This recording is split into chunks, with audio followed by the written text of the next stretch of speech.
Doctor साहब, कल जो यूएई और बहरीन के साथ इसराइल के ताल्लुकात को बड़ा वेलकम किया है और कहा है कि ये नए मशरिक़ वुस्ता का आगाज़ है।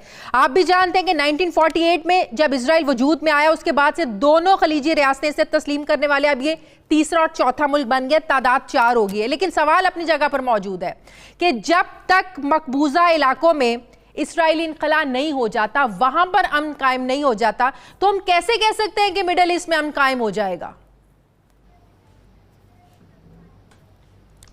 शाजिया, सबसे पहले तो आपका शुक्रिया कि इस इंतहाई अहम फॉरेन पॉलिसी इंटरनेशनल रिलेशंस के इशू पे आपने मुझे लिया ताकि मैं एक मल्टी डायमेंशनल सिचुएशन को पाकिस्तानी जो व्यूअर्स हैं आपके प्रोग्राम के उनके सामने रख सकूं।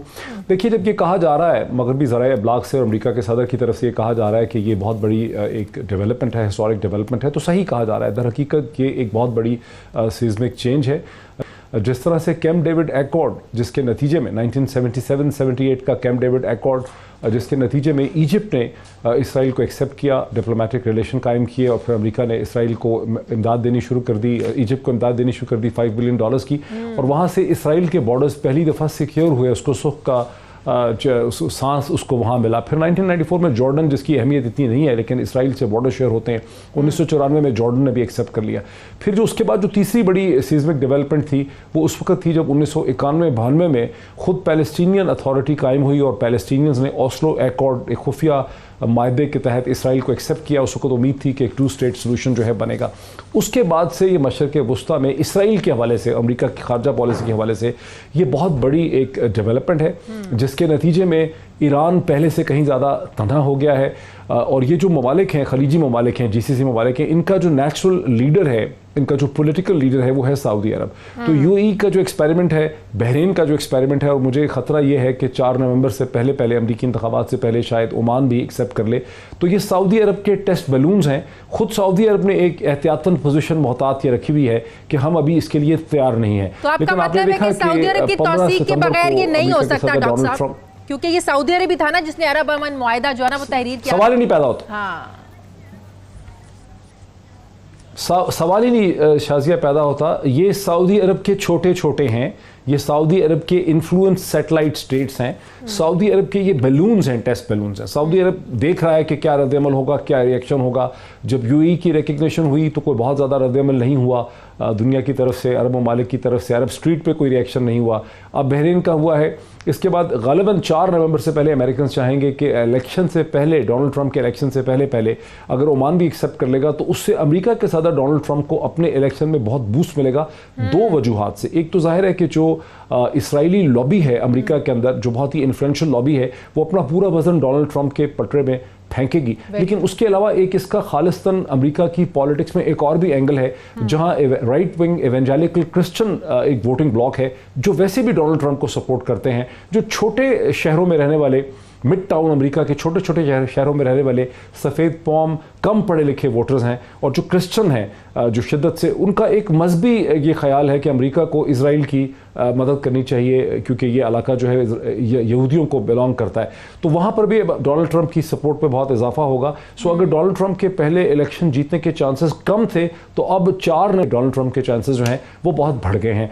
दूसरी तरफ से सऊदी अरब और सऊदी अरब के जो GCC ये छोटे मोटे हैं, सैटेलाइट्स हैं, इन्होंने अपने आप को ईरान के मुकाबले में एक ताकतवर हलीफ यानी इसराइल दे दिया है। और ये भी देखते हैं कि ना सिर्फ इसराइल इनको ट्रांसफर ऑफ टेक्नोलॉजी करेगा, बल्कि दुनिया में जो अरबों का और मुसलमानों का एक मनफी इमेज है, सऊदी अरब का खासा मनफी इमेज है अमेरिका में। सऊदी अरब, यूएई ने, इन सब ममालिक ने दर्जनों के हिसाब से लॉबिस्ट फर्म हायर कर रखी हैं वाशिंगटन में, जो इनके इमेज को कैटर करती हैं, और ये $100 of millions हर साल खर्च करते हैं अपनी लॉबिंग इमेज के ऊपर। तो इन्होंने एक बहुत बड़ा लॉबिंग स्कूप किया है अमेरिका में और मगरिब में, तो इसराइली लॉबी को अपने साथ ले जाने में। और अभी देखते हैं कि हम ईरान के मुकाबले पर मजीद दबाव बढ़ा सकेगा, मजीद प्रेशराइज जो करना उसके लिए आसान होगा। 100%। ईरान पहले से ज्यादा तन्हा हो गया है। हाँ। सऊदी अरब के और अमेरिका के ताल्लुकात में कुर्बत हो गई है। सऊदी अरब जो है वो खित्ते के बदलते हुए हालात में, चूंकि अमेरिका विड्रॉ कर रहा है, अमेरिका के फाइनेंशियल हालात पहले वाले नहीं है, तो सऊदीज पे अरबों पे बड़ा प्रेशर है कि हमारी सिक्योरिटी का जामिन कौन होगा। और उनको ईरान जो एक पॉपुलिस्ट रजीम है, इस्लामिस्ट रजीम है, ईरान जो है वो अरब स्ट्रीट पे बहुत पॉपुलर है, सुन्नियों में भी पॉपुलर है, शियास तो हैं ही उसको सपोर्ट करते, लेकिन वो सुन्नीज में भी पॉपुलर है, बिकॉज ईरान का जो रेटरिक है, जो पॉलिटिकल स्टैंड है, वो इस्लाम के लिए है, मुसलमानों के लिए है, अमेरिका के खिलाफ है, इसराइल के खिलाफ है, प्रो पैलेस्टीनियन है।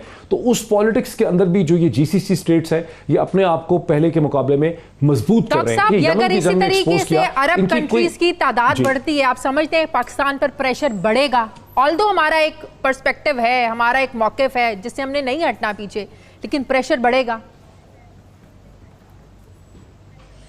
शाजिया 100% हम पे प्रेशर बढ़ेगा। हमने पाकिस्तान ने मिडिल ईस्ट की बदलती हुई सियासत को ठीक तरह से समझा ही नहीं है, और अगर कहीं समझा भी है किसी ने फॉरेन ऑफिस के अंदर, तो पाकिस्तान में एक डिसीजन पैरालिसिस रहा है। और जो 1990s का टाइम पीरियड था कि पाकिस्तान इसराइल के साथ कम से कम बिहाइंड द सीन रवाबित रखता स्ट्रेटेजिकली अपने नेशनल इंटरेस्ट में, वो अपॉर्चुनिटी भी पाकिस्तान ने ज़ाया कर दी डिसीजन पैरालिसिस की वजह से। डोमेस्टिक पॉलिटिक्स जहां पर कोई भी पाकिस्तानी सियासत में 2+2 नहीं कर सकता है, सब हवा में बातें करते हैं, तो पाकिस्तान उस पूरी चीज से बहुत पीछे रह गया। अब तो पाकिस्तान की ऑप्शन ये है कि पाकिस्तान अपने रिफ्यूजल टू रिकॉग्नाइज इजराइल को एक फोर्स के तौर पे यूज करे, कि हमारा इजराइल को रिकॉग्नाइज ना करना जो है वो भी एक माना रखता है सियासी तौर पे, जिसको कि हम यूज कर सकें लेवरेज के लिए अमेरिका और इजराइल के साथ।